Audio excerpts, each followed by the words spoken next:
하나님께서 오늘 교회에 주신 말씀은 요한복음 1장 19절에서 28절까지의 말씀이 되겠습니다. 신약성경 142면에 기록되어 있고 제가 봉독해 드리겠습니다. 유대인들이 예루살렘에서 제사장들과 레위인들을 요한에게 보내어 내가 누구냐 물을 때에 요한의 증언이 이러하니라. 요한이 들으며 말하고 숨기지 아니하니 들으며 하는 말이 나는 그리스도가 아니라 하는데 또 묻되 그러면 누구냐 내가 엘리야냐 이르되 나는 아니라 또 묻되 내가 그 선지자냐 대답하되 아니라 또 말하되 누구냐 우리를 보낸 이들에게 대답하게 하라. 너는 내게 대하여 무엇이라 하느냐 이르되 나는 선지자 이사야의 말과 같이 주의 길을 곧게 하라고 광야에서 외치는 자의 소리로라 하니라. 그들은 바리새인들이 보낸 자라. 또 물어 이르되 내가 만일 그리스도도 아니요 엘리야도 아니요 그 선지자도 아닐진데 어찌하여 세례를 베푸느냐. 요한이 대답하되 나는 물로 세례를 베풀거니와 너희 가운데 너희가 알지 못하는 한 사람이 있었으니 곧 내 뒤에 오시는 그이라.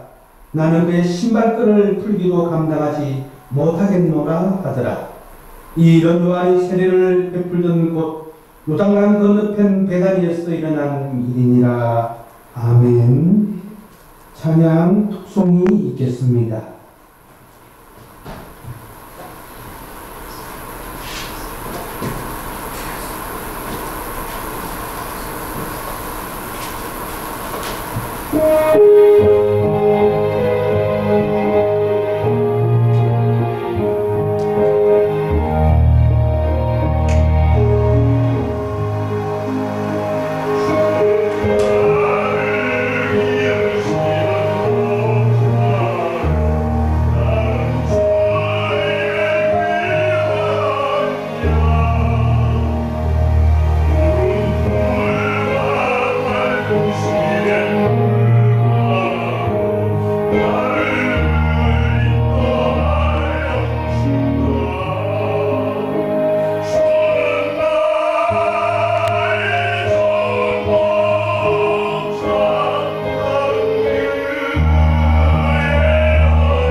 두려워하는 나의 목자시니 내게 부족함이 전혀 없으리로다. 우리의 목자가 되시고 널 푸른 초장 실만한 물가로 인도하시는 아버지 하나님, 대림절 둘째 주에 아버지 하나님을 찬양합니다. 교회는 불을 밝혔습니다. 하나님 세상에 나가 빛이 되라고 말씀하사 하나님 그 빛을 발하기 원합니다. 그림산 교회가 가는 곳곳마다, 종이 서는 곳곳마다 의전에서 간구하는 성도들의 기도가 아버지 하나님께 다 상달되었고 그 일을 이루시기 위하여 하늘에서는 천군 천사로 함께 해주셨고 늘 성령이 인도해 주심을 감사드립니다. 성령의 강건하심으로 말미암아 여기까지 왔습니다. 오늘도 대림절을 맞이하여서 교회가 하나님께 예배드릴 수 있음에 감사드립니다. 정직과 성실로 식물을 삶으며 우리는 늘 이 길을 가기를 원하며 이전에서 간구합니다. 오늘 예배를 받으시고 아버지 우리가 세례 요한 같은 이러한 하나님의 복된 종들이 되게 하여 주옵소서. 세례 요한의 겸손함을 배우는 이러한 시간 되게 하여 주옵소서. 성령이여 함께하여 주옵소서. 성령의 불같은 역사로 귀에 있는 자는 성령의 소리를 들을지어다. 말씀하신 아버지 성령의 말씀을 따라서 우리 모두가 다 귀가 열리고 우리의 마음이 열리고 사명을 분명히 알고 나아가는 우리 모두가 되게 하여 주옵소서. 예배의 시험을 주님께 부탁하오며 예수 그리스도 이름으로 기도드렸습니다. 아멘. 할렐루야. 예, 감사합니다. 우리 토야하고 요나 앞자리 여기로 오세요. 예, 요나 너희들은 이제 앞자리 여기가 제일 앞자리 지정석이야. 아시겠죠? 뒤에 앉지 말고요. 앞으로. 오케이. 예. 예, 우리 제자들이 이렇게 함께 많이 변해가는 모습이 참 감사합니다. 오늘 세례 요한에 대해서 우리가 잘 알고 있죠. 저와 여러분이 세례 요한이라 하면은 아마 성지혜가 터키에 가서도 봤지만 세례 요한의 그 겸손은 우리가 맨날 며칠을 말해도 아마 다 알 수가 없습니다. 이번 주 우리 대림절 둘째 주일을 맞이하여서 이번 주에는 세례 요한에 대해서 많이 묵상을 하게 되었어요. 세례 요한을 묵상하면서 예수님이 오실 것을 예비하는 사명자였다. 예. 그는 늘 주님을 사모함으로 그 주님을 그 길을 예비했고 강야에서 외쳤고 메뚜기와 석정을 먹으면서 그는 그 길을 예비했습니다. 주님 한 분을 사모함으로 주님 한 분을 사모함으로 끝까지 그 주님을 따라서 주님 오실 것을 예비하는 이런 사명자로 태어난 세례 요한에 대해서 오늘 한번 본문을 통해서 살펴보겠습니다. 세례 요한은 그의 사역을 위해서요 빈들에서 나시린으로 살았습니다. 나시린, 구별되게 살았습니다. 나시린이란 이스라엘 사람 가운데 하나님께 헌신을 서약한 사람입니다. 그래서 하나님의 종으로 살기를 원하고 하나님의 일을 할 사람 나시린의 그 법을 지켜야 됐습니다. 그래서 내가 하나님의 사람으로 구별된 사람으로 살겠다는 사람은 그 나시린의 그 서약을 지켜야 되고 하나님께 헌신을 서약한 사람들이 나시린의 구별법을 지키는 것입니다. 마태복음 11장 11절에 예수님께서는 세례 요한에 대해서 내가 진실로 진실로 너에게 말하노니 여자가 낳은 자 중에 세례 요한보다 큰 이가 일어남이 없도다 라고 말씀하셨습니다. 여러분, 이 세상에서 훌륭한 인물들이 많이 생겨나지만 세례 요한보다 위대한 사람, 세례 요한보다 훌륭한 사람은 없다고 예수님께서 말씀하셨습니다. 예수님께서 세례 요한에 대해서 왜 이렇게까지 극찬을 하셨을까요? 왜 이렇게? 세례 요한은 예수님보다 6개월 먼저 태어났습니다. 예. 그리고 또 세례 요한은 오직 예수님을 증거하다가 헤롯 왕에게 목배임을 당해 순교했습니다. 여러분, 세례 요한은 생을 일찍 마쳤습니다. 하나님의 일을 오래 하지는 못했습니다. 그럼에도 예수님은 세례 요한에게 그는 큰 자다, 큰 사람이라고 칭찬을 하였습니다. 우리가 이 세상에서 얼마나 오래 살았는가, 하나님의 일을 얼마나 많이 오래 했는가, 이러한 것이 중요한 것은 아닙니다. 중요한 것은 하나님의 뜻대로 살았는가, 내가 하나님의 뜻대로 살았는가, 또한 하나님을 위해서 얼마나 하나님을 기쁘시게 해드렸는가, 나의 삶과 나의 모든 모습을 통해서 얼마나 하나님을 기쁘시게 했는가, 이것이 중요한 것입니다.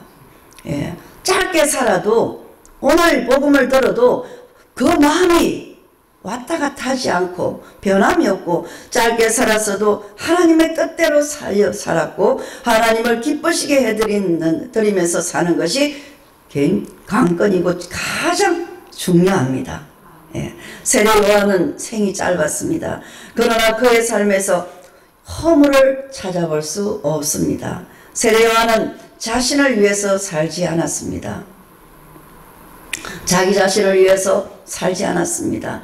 온전히 드렸고 온전히 주님을 위해서 살았습니다. 온전히 주님을 위해 살았습니다. 자신의 그 사명을 위해서 충성을 다했습니다. 요한복음 8장 29절에 보면 예수님께서는 이렇게 말씀하셨습니다. 나를 보내신 이가 나와 함께 하시도다. 나는 항상 그가 기뻐하시는 일을 행함으로 나를 혼자 두지 아니하셨느니라. 혼자 두지 아니하신다. 하나님을 기쁘시게 하는 사람은 하나님은 절대 혼자 두지 않습니다. 어떠한 일을 만나도 하나님이 함께 하십니다. 예수님의 생애 정말 짧았죠. 그런데 예수님께서는 하나님께서 기뻐하시는 일을 항상 행했습니다. 제가 처음 예수 믿을 때 하루에 한 번씩 하나님을 기쁘시게 하는 일이 뭘까? 29살 4월 달에 예수를 처음 접했을 때, 영접했을 때, 그때부터 노트를 영성일지를 썼습니다. 저에게는 성교일지와 영성일지가 있습니다. 거기에 날마다 그걸 적었습니다. 공책이 몇 건이나 됩니다. 거기에 첫 뭔지 아세요? 하나님을 기쁘시게 하자. 나는 목적이 하나님을 기쁘시게 하는 일이다. 사람을 기쁘게 하는 것이 아니라 하나님을 기쁘시게 해야지. 애기들을 데리고 오늘 하루하루 하나님을 기쁘시게 하는 일에 최선을 다하자. 이걸 노트에 딱 적었습니다. 예수님이 그랬기 때문에. 예수님이 그랬습니다. 예수님의 생애는 참 짧았습니다. 그럼에도 예수님께서는 하나님께서 기뻐하신 일을 항상 했습니다. 그래서 하나님께서는 예수님을 절대로 혼자 두지 아니하였습니다. 언제나 하나님이 함께 하셨습니다. 하나님이 함께하는 사람은 이런 사람입니다. 예수님이 그리고 요한복음 6장 39절에서 예수님께서는 나를 보내신 이의 뜻은 내게 주신 자 중에 내가 하나도 잃어버리지 아니하고 마지막 날에 다시 살리는 이것이니라 라고 말씀하셨습니다. 이처럼 하나님께서 택한 백성, 또한 하나님께서 예수님께 맡겨준 그 백성 한 사람 한 사람도 잃어버리지 않고 다 구하라는 것이 하나님 아버지의 뜻입니다. 그렇습니다. 예수님께서는 전심전력을 다했습니다. 하나님의 뜻을, 아버지의 뜻을 알기 때문에 전심전력을 다했습니다. 한 영혼을 찾았습니다. 한 영혼을 위해서 모든 것을 쏟았습니다. 그러므로 하나님 아버지도 예수님과 늘 함께 하셨습니다. 자신을 위해 살지 않으셨습니다. 오직 하나님 아버지의 뜻을 이루기 위해서 오직 순종함으로 하나님의 뜻을 이루기 위해서 살았습니다. 세례 요한은 예수님처럼 자신을 위해 살지 않았습니다. 오직 자신의 사명을 위해서 충성을 다하다가 순교했습니다. 하나님께서 저와 여러분을 만드신 이유가 분명합니다. 뭐 때문에 만드셨죠? 저와 여러분을 만드신 이유가 무엇입니까? 한 영혼을 찾으라는 것입니다. 영광을 위해서. 영광이 뭡니까? 아버지의 뜻대로 살아라는 것입니다. 아버지의 뜻은 한 영혼을 기다리는 것입니다. 한 영혼을 찾는 것입니다. 그런 사람에게 하나님은 늘 함께 하십니다.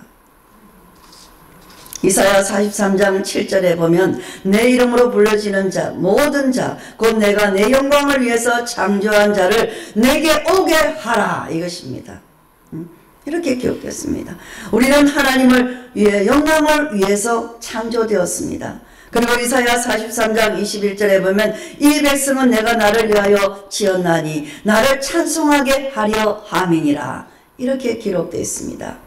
하나님께서는 저와 여러분을 하여금 하나님을 찬송하게 하기 위해서 저와 여러분을 창조하셨습니다. 어제 저는 우리 제자들과 팀장들과의 이러한 만남의 시간을 가졌습니다. 2시간이 그냥 10분 지나가는 것처럼 이렇게 만남의 시간을 가졌는데 저는 너무나 감사했습니다. 왜냐? 지금도 하나님의 역사가 이렇게 시작되고 있다는 것에 감사했습니다. 이 본문의 말씀이 똑같이 나갑니다. 그런데 이 제자들은 뭐라 하냐면은 코로나를 통해서 엄청난 비밀을 깨달았다. 가정에 충실하게 되었다. 자녀를 위해서 더 기도하게 되었다. 말씀을 더욱 강하게 읽게 되었다. 말씀을 더 사수하게 되었다. 그래서 우리는 하나님께 감사한다. 그리고 팀장들은 일본 팀, 중국 팀 이런 모든 팀들이 이 말씀이 나가면은 유튜브로 들어오지 못하는 사람, 또 비대면으로 들어오지 못하는 할머니들 이런 사람들 오지에 와이파이가 터지지 않는데 이런 데 사는 사람이 많습니다. 그런데 10시간씩 8시간씩 차를 타고 이걸 전하러 간답니다. 전해주라고. 너무나 나는 눈물이 났어요. 한 영혼을 위해서 이 말씀을 전하기 위해서 우리는 목사님을 사랑합니다. 우리는 아무도 옛날에는 목사님이 들어올 때 우리가 싸우기도 하고 불평도 하고 그랬습니다. 그런데 우리는 2년 동안 불평이 없어졌습니다. 우리는 싸우지 않습니다. 목사님이 주시는 이 말씀을 기다리면서 필기를 해서 엘카가 번역해서 주면은 못 들어오는 사람들은 또 페이스북에 들어가서 보고 또 이걸 인쇄해가지고 그래 엘카가 주면은 각 팀장들이 가지고 가서 70살, 80살 와이파이가 터지지 않는 사람들에게 4시간씩, 5시간씩, 10시간씩 샨샤드와 저 우문고비 같은 곳에 간다는 거예요. 그래서 이 말씀을 들고 서로 기도한다는 것입니다. 저는 그것을 들 때 그 발걸음을 하나님이 어떻게 축복하지 않겠습니까? 그 사람들을 어떻게 사랑하지 않겠습니까? 목사인 제가 너무너무 감사했어요. 먹을 것이 없고 입을 것이 없고 일할 곳이 없고 우리는 그래도 염려하지 않는다. 우리는 하나님이 우리를 책임지신다. 오늘도 우리 감바트는 또 몽골의 어머니 기도회 그것도 서교 목사님이 담당하고 있어요. 저와 몽골로 가신 분인데 처음 가신 거기 가서 지금 어머니 기도회를 오늘 몽골 모든 어머니들이 오늘 어머니 기도회를 감바트가 영상으로 또 같이 줌으로 하고 있습니다. 어제는 여기 와서 하고 얼마나 또 평일에는 월화수목 금요일까지는 학생들을 가리키면서 또 자녀들이 5명이나 식구들을 가리키고 밥에 먹이고 이러면서 쫓아다니는 거예요. 얼마나 감사한지 모릅니다. 여러분. 그래서 제가 24일 날 우리 영성사관학교 학생들이 몽골은 이제 좀 모인대요. 그래서 전부 다 24일 날 파티를 한다고 목사님이 영상으로 우리에게 말씀 좀 주세요. 그래서 해서 보내겠다고 그랬어요. 모두 한 자리에 모여서 이제 올 수 있는 사람 다 같이 모이는 파티를 24일 날 하겠다 해서 그래 내가 양 한 마리 잡겠다. 힘들고 어렵고 그런데 최고의 설레는 하는데요. 양 한 마리 내가 잡겠으니까 우리 엘카한테 모두가 배불리 먹고 그날만은 배불리 먹고 함께 하자 해라 이렇게 말했습니다. 여러분 뭐라도 살이라도 깎아 먹이고 싶어요. 내 심장이 이런데 우리 주님은 어떠하겠습니까? 이 복음을 들고 그렇게 구석구석을 다니면서 이렇게 하는데 어떻게 하나님이 책임지지 않겠습니까? 이 백성은 내가 나를 위하여 지었다. 나의 창조의 목적을 알기 때문에 그렇습니다. 나를 찬송하기 위해 만들었다. 하나님께서는 저와 여러분을 하여금 복음을 전하며 한 영혼을 위해서 떠나는 이런 하나님의 사랑과 선교 사명을 감당하라는 것입니다. 고린도전서 10장 31절에 보면 사도 바울은 그런즉 너희가 먹든지 마시든지 무엇을 하든지 다 하나님의 영광을 위하여 하라 라고 했습니다. 이처럼 하나님께서 우리를 특별히 사랑하셔서 저와 여러분을 택하여 주셨고 저와 여러분을 먼저 주님이 우리를 택해 주셨어요. 우리가 주님을 택한 것이 아닙니다. 주님이 우리를 택하여 주셨고 또한 택하여 주신 것뿐만 아니라 우리를 또한 불러주셨고 내 이름을 불러주셨고 나에게 사명을 주셨고 그리고 나를 구원해 주신 이유는 하나님의 영광을 위해서입니다. 내 먹고 사는 거 근심이나 걱정이나 하라고 하는 거 아닙니다. 내 영광을 위해서랍니다. 이사야 43장 10절에 보면 너희는 나의 정인 나의 종으로 택함을 입었나니라고 기록되어 있습니다. 너희는 나의 정인 나의 종으로 택함을 받았다라고 했습니다. 우리는 하나님의 정인 또한 하나님의 종으로 택함을 받았습니다. 아멘이 한 사람도 없네요. 아멘. 자신 없어요? 아멘. 저와 여러분은 하나님의 정인으로서 하나님의 종으로 택함을 받았습니다. 자신있게 아멘이라고 말할 수 있는 모두가 됐으면 참 좋겠습니다. 자신있게 하나님 앞에 나는 종이다. 나는 굶어도 나는 어떤 것 나는 아무것도 자신 진리 안에서 나는 하나님의 종이기 때문에 내일 때거리갖고 나는 굶어도 아무것도 나는 개의치 않는다라는 이러한 자신감과 예수 안에서 택함을 받았기 때문에 우리 아버지가 내 아버지잖아요. 그 거룩한 내 아버지가 이 모든 것을 창조하신 내 아버지가 나를 불러주시고 나를 택하여 주시고 나를 종으로 삼으셨다는 것만 해도 우리는 얼마나 자존감을 가져야 될지 모릅니다. 이런 것들에 아멘, 아멘이란 음성이 터져 나와야 됩니다. 지금은 저와 여러분처럼 예수를 믿고 구원받은 사람들은 아무렇게나 살아서는 안 됩니다. 구별되게 살아야 됩니다. 말을 해도 구별되게 해야 되고 행함을 해도 구별되게 해야 되고 세상 사람들과 구별되게 살아야지만이 하나님의 사람입니다. 하나님께서는 목적을 가지고 계획을 세우시고 목적을 가지고 계획을 세우시고 저와 여러분을 택하셨다는 것입니다. 그 임산교회를 택하는 것은 그냥 저를 택한 것이 아니라 하나님은 이 교회를 택하신 것은 목적을 가지고 저를 택하시고 여러분을 부르셨다는 것입니다. 이것이 사명입니다. 교회의 사명입니다. 그리고 또한 우리를 말할 수 없는 수렁에서 건져주시고 구원해 주셨다는 것입니다. 그러므로 우리는 무엇을 하든지 하나님의 영광을 위해서 말이나 행함이나 먹든지 마시든지 하나님의 영광을 위해서 살아야 합니다. 언제나 그것을 기억하고 기억하십시오. 고린도전서 10장 32절로 33절에는 이렇게 기록되어 있습니다.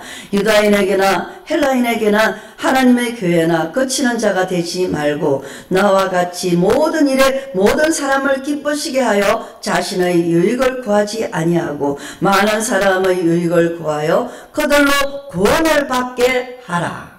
아멘. 이렇게 기록되어 있습니다. 우리가 하나님의 정인, 하나님의 정으로 열매를 맺으려면은 저와 여러분이 하나님의 정인으로서 열매를 맺기를 원한다면은 사람들을 실족해 해서는 안 됩니다.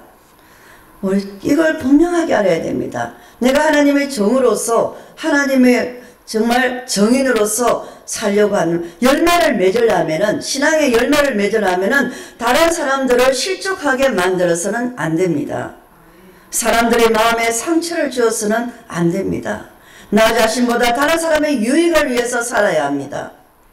그걸 위해서 강구해야 합니다. 우리가 이렇게 살아갈 때 우리 하나님께서는 영광 받으시는 것입니다. 이걸 알아야 합니다. 오늘날 이 세상에는 자신이 그리스도인이라고, 자칭 그리스도인이라고 생각은 합니다. 내가 이만큼 신앙생활했고, 내가 이만큼 기도하고, 내가 이렇게 내가 모태신앙이고, 자칭 그리스도인이라고 생각하지만 하나님을 전혀 기쁘시게 해드리지 못하는 사람이 많습니다. 자신의 사명이 무엇인지도 모릅니다. 그냥 흘러가는 대로. 그래서 하나님의 영광을 위해서 살지 못합니다. 하나님의 정인, 하나님의 종으로서의 사명을 인식하지 못하고 살아갑니다. 오늘 본문 말씀을 보면 예수님께서 공생을 시작하시기 전에 세례 요한에게 일어난 일이 기록되어 있습니다. 세례 요한은 요단강에서 물로 세례를 베풀었습니다. 그리고 회개하라 천국이 가까이 왔느니라 라고 마태복음 3장 2절을 외쳤습니다.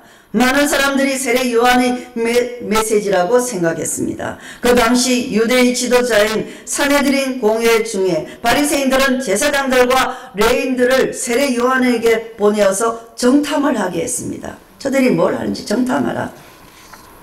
그들이 그렇게 한 것은 종교 문제를 지도하고 감독해야 할 그 책임이 그들에게 있었기 때문입니다. 요한복음 1장 19절과 20절에 보면 유대인들이 예루살렘에서 제사장들과 레인들을 요한에게 보내어 내가 누구냐라고 물을 때 요한의 정언이 이러하니라.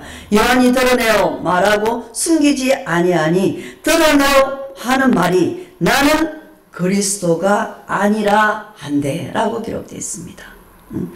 유대인들은 세례 요한에게 내가 메시아냐? 유대인들이 와서 네가 메시아냐? 라고 물었습니다. 와서 물었어. 사람들이 세례 요한이 혹시 메시아가 아닌가? 라고 생각해서 세례 요한에게 따라다녔기 때문이에요. 저 사람이 혹시 메시아가 아닌가? 이래서 세례 요한을 따라다녔어요. 세례 요한은 그때 나는 그리스도가 아니다 라고 분명하게 대답했습니다. 나는 그리스도가 아니다. 유대인들은 세례 요한에게 그럼 누구냐? 그럼 누가 엘리야냐? 라고 질문했습니다. 마태복음 11장 12절과 14절에 보면 예수님께서는 세례 요한의 때부터 지금까지 천국은 침노를 당하나니 침노하는 자가 빼앗느니라. 모든 선지자와 율법이 예언한 것은 요한까지니 만일 너희가 절교받을진대 오리라 한 엘리야가 곧 이 사람이니라 라고 말씀했습니다. 예수님께서는 세례 요한이 곧 엘리야라고 말씀하셨습니다. 그러나 세례 요한은 자신을 엘리야라고 말하지 않았습니다. 나는 엘리야가 아니다라고 대답했습니다. 여러분 이 경선을 봐야 합니다. 예수님께서 엘리야라고 말했는데 뭐입니까? 나는 엘리야가 아니다 라고 세례 요한은 이렇게 대답했습니다. 말라기 4장 5절에 보면 보라 여호와의 크고 두려운 날이 이르기 전에 내가 선지자 엘리야를 너에게 보내리니 라고 기록되어 있습니다. 메시아가 오기 전에 먼저 엘리야가 온다고 예언되어 있습니다. 사실 세례 요한은 성경에 예언된 대로 먼저 온 엘리야입니다. 먼저 온 엘리야. 그러나 세례 요한은 자신은 엘리야가 아니라라고 대답했습니다. 마태복음 11장 8절로 10절에 보면 예수님께서는 세례 요한에 대해서 이렇게 말씀하셨습니다. 그러면 너희가 무엇을 보려고 나갔더냐? 부드러운 옷 입은 사람이냐? 부드러운 옷을 입은 사람들은 왕궁에 있느니라. 그러면 너희가 어찌하여 나갔더냐? 선지자를 보기 위함이었더냐? 옳다. 내가 너희에게 이르노니 선지자보다 더 나은 자니라. 기록된 바 보라 내가 내 사자를 내 앞에 보내리니 그가 내 길을 내 앞에서 준비하리라 하신 것이 이 사람에 대한 말씀이니라. 아멘. 예수님께서는 세례 요한이 바로 그 사람이라고 분명히 말씀하시면서 세례 요한이 선지자보다 더 나은 자요 선지자 중에 선지자라고 말씀하셨습니다. 유대인들은 본문 요한복음 1장 21절에서 세례 요한에게 내가 그 선지자냐? 라고 물었습니다. 여기서 그 선지자는 모세가 예언한 선지자를 가리킵니다. 신명기 18장 15절에 보면 내 하나님 여호와께서 너희 가운데 내 형제 중에서 너를 위하여 나와 같이 선지자 하나를 일으키리니 너희는 그의 말을 들을지니라. 이렇게 기록되어 있습니다. 이처럼 세례 요한은 어느 선지자보다 뛰어난 선지자였습니다. 세례 요한은 하나님의 아들이신 예수님을 눈으로 직접 보고 증언한 사람입니다. 그리고 세례 요한은 예수님께 세례를 베푼 사람이었습니다. 예수님께서는 세례 요한을 가리켜서 내가 진실로 너희에게 말하노니 여자가 낳은 자 중에 세례 요한보다 큰 이가 일어남이 없도다 라고 분명히 말씀하셨습니다. 그러므로 세례 요한은 보통 선지자가 아닙니다. 선지자 중에 뛰어난 선지자입니다. 그러나 세례 요한은 자신은 선지자가 아니다라고 했습니다. 세례 요한은 자신이 메시아가 아니기 때문에 그렇게 말한 것입니다. 요한복음 1장 22절과 23절에 보시면 또 말하되 누구냐 우리를 보는 이들에게 대답하게 하라. 너는 내게 대하여 무엇이라 하느냐. 이르되 나는 선지자 이사야의 말과 같이 주의 길을 곱게 하라고 광야에서 외치는 자의 소리로다 하니라. 이렇게 기록되어 있습니다. 세례 요한은 자신의 사명을 분명하게 알았습니다. 세례 요한은 자신은 주의 길을 준비하는 자요 또한 광야에서 외치는 자의 소리일 뿐이라고 대답했습니다. 왜요? 사명을 알기 때문에 그래요. 임금이 오기 전에 임금님께서 행차하신다 먼저 하잖아요. 임금님이 행차하신다 하면서 딱딱딱 하면서 다니잖아요.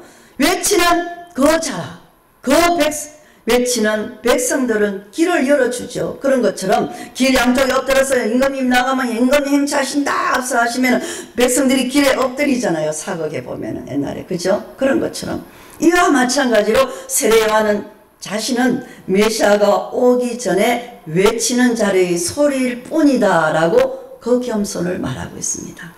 그리고 본문 요한복음 1장 25절과 27절에 보면 또물어 이르되 내가 만일 그리스도도 아니요 엘리야도 아니요 그 선지자도 아닐진데 어찌하여 세례를 베푸느냐. 요한이 대답하되 나는 물과 세례를 베풀거니와 너희 가운데 너희가 알지 못하는 한 사람이 있었으니 곧 내 뒤에 오시는 그니라. 나는 그의 신발끈을 풀기도 감당하지 못하겠노라 하더라. 아멘. 여러분 이 당시 신발끈을 푸는 노예가 있었습니다.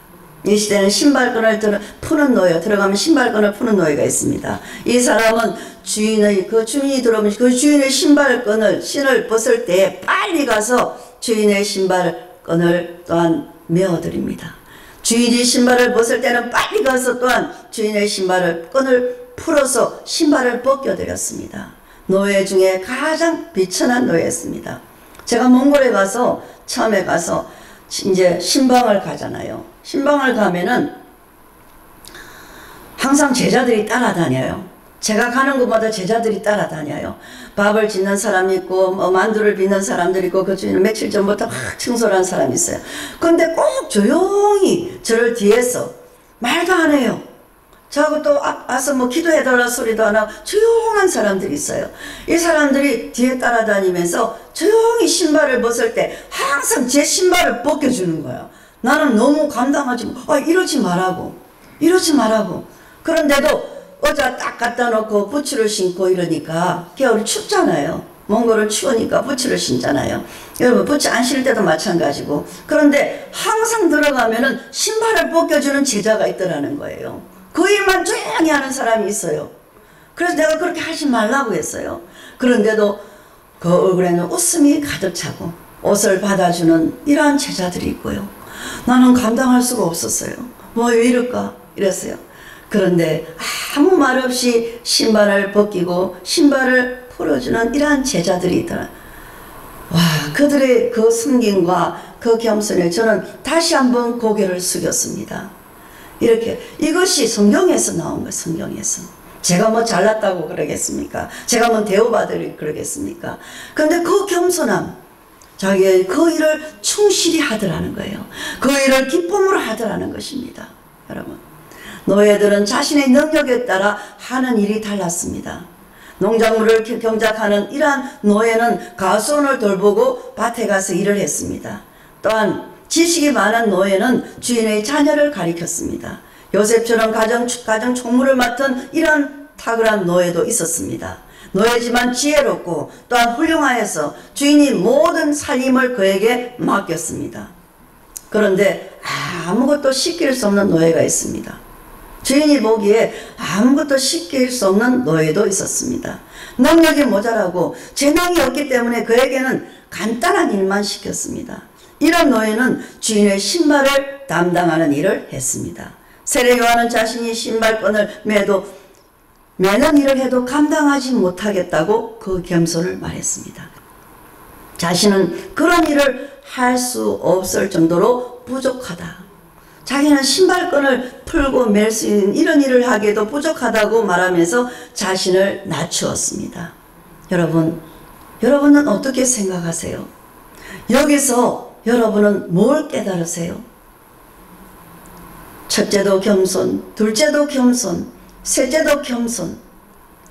하나님의 사람은 겸손입니다. 여기서 우리는 세례 요한의 겸손을 배워야 합니다. 세례 요한의 겸손을 배워야 합니다.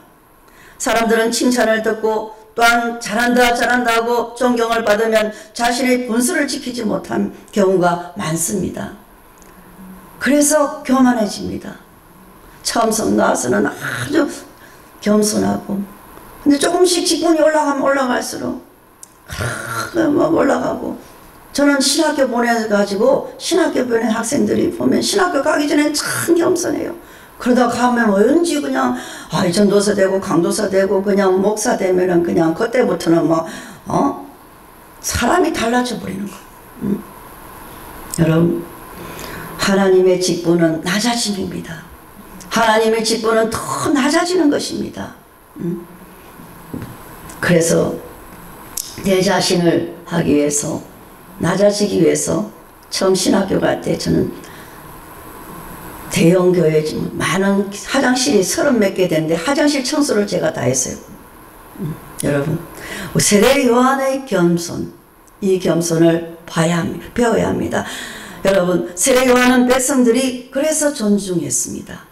사람들은 세례 요한을 가리켜서 메시아가 아닌가, 선지자가 아닌가, 또한 엘리야가 아닌가라고 말하면서 늘 그를 따라다녔습니다. 그러나 세례 요한은 교만하지 않고 겸손했습니다. 사도행전 12장 21절과 23절에 보면 어느 날 헤로드 왕이 왕복을 입고 단상에 앉아 백성에게 연설을 했습니다. 백성들은 큰 소리로 이것이 신의 소리요 사람의 소리가 아니다 라고 하면서 헤롯을 막 신으로 여겼습니다. 야, 이거는 사람의 소리가 아니고 신의 소리다 라고 헤롯 왕을 막 신처럼 떠받들었습니다. 그때 헤롯은 영광을 하나님께 돌리지 않았습니다. 그래서 주의 사자가 헤롯을 쳤고, 또한 헤롯은 벌레에게 물려서 죽었지 않았습니까? 아마 벌레한테 물렸다는 것은 벌레의 독이 퍼져서 아마 죽었던 것 같습니다.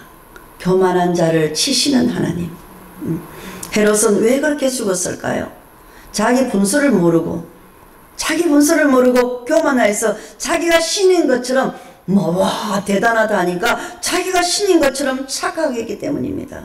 아무리 잘났다고 큰 소리를 치고 천하를 흔드는 권세를 가지고 있어도 벌레만도 못한 인간임을 보여주는 아주 중요한 교훈입니다. 저와 여러분은 하나님의 은혜로 살아갑니다. 아멘. 저와 여러분은 하나님의 은혜로 살아갑니다. 은혜 아니면 살 수가 없습니다. 사람들이 여러분을 높인다고 해서 높아지는 것이 아닙니다. 우리는 헤롯 왕처럼 벌레에게 물려 죽을 수도 있는 사람입니다. 바이러스 하나가 침입하면 꼼짝 못할 사람들입니다. 우리는 이런 연약한 사람입니다. 우리는 반드시 분수를 알아야 합니다. 우리는 하나님의 은혜가 아니면 살 수 없습니다. 사람들은 세례 요한을 존경하여서 그를 선지자로, 메시아로 늘 존경했습니다. 그때 세례 요한이 얼마나 교만해지 싶습니까? 그러나 세례 요한은 나는 선지자 이사야의 말과 같이 주의 길을 곱게 하라고 광야에서 외치는 자리 소리로다. 나는 물로 세례를 베풀거니와 너희 가운데 너희가 알지 못하는 한 사람이 섰으니 곧 내 뒤에 오시는 그이라. 나는 그의 신발끈을 풀기도 감당하지도 못하겠노라 라고 말했습니다. 세례 요한은 자신을 철저하게 낮추었고 오직 주님만 높여드렸습니다. 세례 요한의 겸손을 저와 여러분이 본받으시기를 저는 간절히 바랍니다. 세례 요한의 겸손을 본받으세요. 하나님 앞에서. 어떤 사람이 영국을 방문했답니다. 마치 이제 영국에 갔으니까 주일날에 어느 교회를 갈까 하고 난 예배를 드리려 어느 교회에 갔어요. 아주 설교를 잘하기로 소문난 이러한 목사님 교회에 가서 예배를 드렸습니다. 그런데 그 사람은 예배를 끝나고 사람들이 교회를 나오는데 하는 소리를 들었다고 합니다. 참으로 위대한 설교가다. 정말 설교 잘하신다 라고 모두가 감탄을 하면서 교회 문을 나서고 있더랍니다. 그래서 그날 저녁에는 어느 교회 가서 예배를 드려볼까, 저녁 예배를 어느 들어갈까 하다가 찰스 스펄전 목사님의 교회를 찾아갔답니다. 그 목사님의 설교를 들어야겠다 생각하고 그 교회를 갔습니다. 예배가 끝나고 교회에서 또 나오는데 사람들이 주님은 놀러오신 구주시다. 사람들이 입에서 주님은 놀러오신 구주시다. 이러면서 말하면서 나오더랍니다. 왜 그렇게 말했을까요? 이 사람이 주일 낮에 갔던 교회 목사님은 설교를 통해서 자신을 나타냈습니다. 설교를 통해서 설교가였습니다. 자기의 지식과 성경 말씀을 가지고 거기서 더하고 붙이고 해서 굉장히 설교를 잘하는 설교가였습니다. 말을 잘하는 사람이었습니다.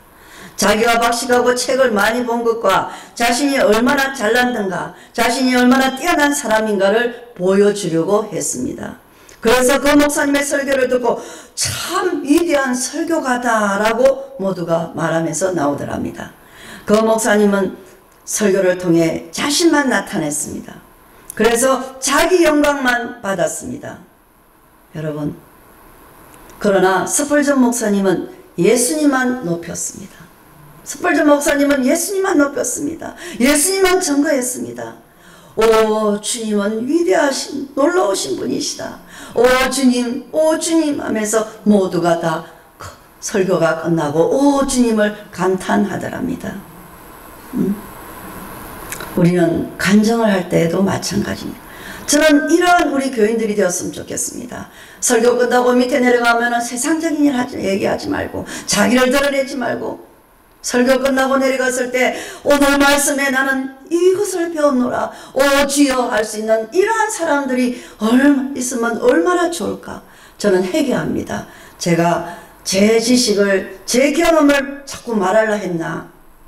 그러니까 그런 설교 끝나고 나서 목사님 오늘 나는 이렇게 은혜를 받았습니다 하는 사람이 아직 별로 없더라고요. 그래서 제가 뭔가 좀 해결을 해야 되겠다라는 생각도 해봤습니다. 주님은 우리 몽골 제자들은 끝나고 나면은 통곡을 합니다. 오늘 목사님 한 강의만 더 하고 가주세요. 한 설교만 더 하고 가주세요. 어떨 때는요, 내 여권을 가는 날 헤어지기 싫어가지고 한 번은 내 여권을 다 훔쳐놔 버렸다니까요. 숨겨놨더라니까요. 그래가지고 여권이 없어가지고요, 제가 며칠 더 있다가 왔어요. 하루를 더 있으면 한 편의 설교를 더 들을 수 있다는 것이 그들에게는 소망이었어요. 토야, 그렇지 않아? 제자들이 그냥 따라다녀. 여기 뭐 내가 정인이 있잖아요. 우리 그 제자들이 앞에 앉아 있잖아요. 제가 뭐 거짓말 하겠습니까? 여권을 숨겨놓는다니까요. 그 정도로 한 편의 설교를 더 하고 싶다고, 더 듣고 싶다는, 말씀 더 듣고 싶다고. 우리는 알아야 한다. 진리를 들어야 된다. 우리는 이랬다, 알아야 된다. 우리는 모자라, 부족함이 너무 많다. 우리는 아둔하다. 그렇기 때문에 우리는 알아야 됩니다. 배워야 됩니다. 이러면서 따라다닌 거예요. 여러분, 우리가 말씀을 들을 때 하나님이 놀라우신 분이고 간증할 때도 마찬가지입니다. 자칫하면 내가 잘나고 훌륭해서 축복받고 성공한 것처럼 이야기해서 자신을 높이기만 하는 이러한 사람들이 있습니다. 이것은 자신을 위해 간증하는 것입니다. 이것은 잘못된 간증입니다. 간증의 목적은 그런 것이 아닙니다. 내가 주님을 높여드리고 주님께 영광을 돌리기 위해서 간증을 해야 합니다. 자신이 얼마나 부족하고 얼마나 형편없던 사람인가를 말하면서 이런 나에게 하나님께서는 이렇게 해주셨다라고 말해야 간증입니다. 하나님의 사랑과 하나님의 그 능력, 하나님의 그 신실하심을 증거하여서 주님을 높여야 합니다. 사람들로 하여금 주님을 깊이 알도록 우리 그렇게 해주어야 간증입니다. 자기 자랑만 하다가 끝나는 것이 아니라. 세례 요한은 자신은 메시아도 선지자도 엘리야도 아니, 다만 주의 길을 곱게 하라고 광야에서 외치는 자의 소리일 뿐이다 라고 말했습니다. 세례 요한은 오늘 본문 1장 26절과 27절 말씀처럼 자기의 겸손을 이렇게 표현했습니다. 나는 물로 세례를 베풀거니와 너희 가운데 너희가 알지 못하는 한 사람이 섰으니 곧 내 뒤에 오시는 그이라. 나는 그의 신발끈을 풀기도 감당하지 못하겠노라. 이렇게 겸손을 표현했습니다. 여러분, 신앙생활에 있어서 겸손은 매우 중요한 덕목입니다. 겸손은 은혜 받는 비결입니다. 그리고 겸손은 은혜 받은 자에게 나타나는 열매입니다. 야고보서 4장 6절에 보면 하나님은 교만한 자를 물리치시고 겸손한 자에게 은혜를 주신다라고 하셨느니라 말씀이 기록되어 있습니다. 우리가 교만한 마음을 가지고 설교를 들으면 말씀이 절대 귀에 들어오지 않습니다. 한 귀로 들어왔다 한 귀로 흘러버립니다. 그래서 오늘 본문 말씀이 뭔지도 모릅니다. 난 다 아는 건데 뭐 내가 몇십 년 다녔는데. 그래서 은혜를 받을 수가 없습니다. 사람을 판단하고 비판하게 됩니다. 은혜가 없으니까 판단하고 비판하죠. 그러나 겸손한 마음을 가지고 은혜를 사모하면서 오늘 내게 주시는 말씀이 무엇일까? 그럴 때 성령의 은혜가 임합니다. 우리가 은혜를 받으면 하나님의 사랑을 깨닫게 됩니다. 하나님의 사랑을 깨닫습니다. 감사하는 마음이 충만해집니다. 그래서 모든 것을 감사하게 됩니다. 기쁨이 넘칩니다. 행복해집니다. 막 교회 오는 것이 행복하고요. 교회 오는 것이 그냥 힘이 행복합니다. 우리에게 은혜가 임하면은 자신의 사명을 깨닫습니다. 은혜가 임해야 내 사명이 무엇인지를 깨닫습니다. 하나님의 영광을 위해서 충성을 다합니다. 그래서 큰 일꾼이 됩니다. 개인과 교회의 부흥을 가져와서 더 큰 축복을 받게, 더 큰 복을 받습니다. 그럼 우리는 항상 겸손한 마음으로 은혜를 사모하면서 말씀을 들어야 합니다. 항상 은혜 받는 예배를 드려야 합니다. 그렇습니다. 오늘 또 내가 은혜 받는 예배를 드려야지. 일주일을 준비하면서 기도하면서 사모해야 됩니다. 요한복음 1장 25절과 27절에 보면 또 물어 이르되 내가 만일 그리스도도 아니요 엘리야도 아니요 그 선지자도 아닐진데 어찌하여 세례를 베푸느냐. 요한이 대답하되 나는 물과 세례를 베풀거니와 너희 가운데 너희가 알지 못하는 한 사람이 섰으니 곧 내 뒤에 오시는 그이라. 나는 그의 신발끈을 풀기도 감당하지 못하겠노라 하더라. 아멘. 이렇게 기록되어 있습니다. 마태복음 3장 11절에 보면 나는 너희로 회개하기 위하여 물로 세례를 베풀거니와 내 뒤에 오시는 이는 나보다 능력이 많으시니 나는 그의 신을 들기도 감당하지도 못하겠노라. 그는 성령과 불로 너에게 세례를 베푸실 것이요. 이렇게 기록되어 있습니다. 여기서 물로 베푸는 세례는 도덕적 회개를 의미합니다. 도덕적 회개를 의미합니다. 자신의 이 잘못과 자신이 바르게 살지 못한 것에 대해서 용서를 구하는 것입니다. 반면에 성령의 세례는 불세례입니다. 성령의 세례는 옛 사람을 새 사람으로 변화시켜서 거듭나게 하는 세례입니다. 여러분, 이 성령의 세례를 받아야 되는 것입니다. 이래야 이것이 바로 다시 말하면 중생을 말하는 것입니다. 교회를 다닌 지 오래되었지만 도무지 변화되지 않는 사람이 있습니다. 도무지 변화가 되지 않는 사람이 있습니다. 왜 그럴까요?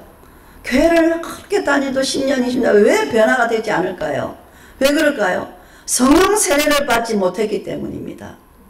불과 성령으로 거듭나지 못했기 때문입니다. 성령 세례를 받기 위해서는 하나님 앞에 철저히 회개가 필요합니다.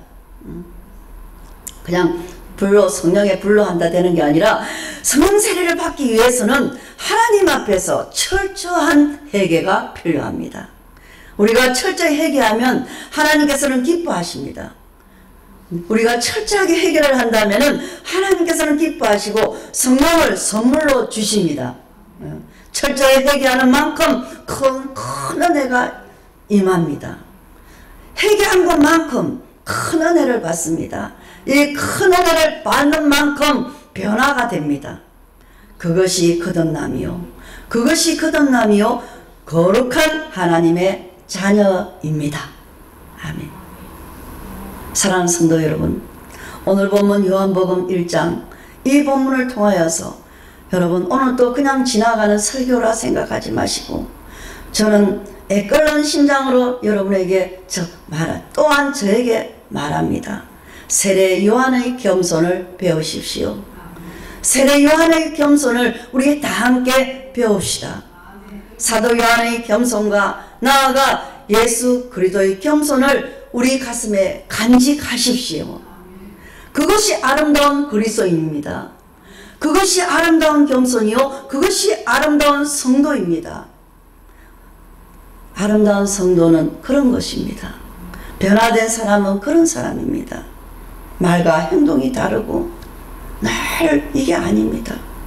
우리가 겸손하면 원수가 없을 것입니다.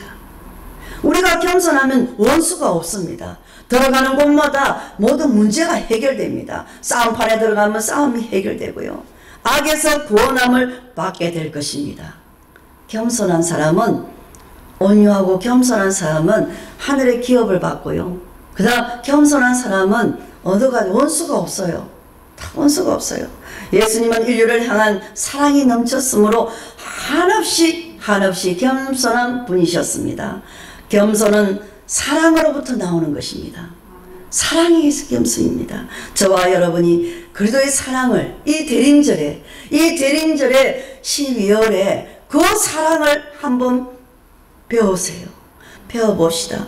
그 사랑을 덧입어서 한없는 이 겸손한 하나님의 자녀로서 주님을 기쁘시게 하고 주님을 영화롭게 하며 그 길을 준비하는 2022년 그림산 교회와 저와 여러분이 되시기를 주의 이름으로 간절히 축원합니다. 아멘. 기도하겠습니다.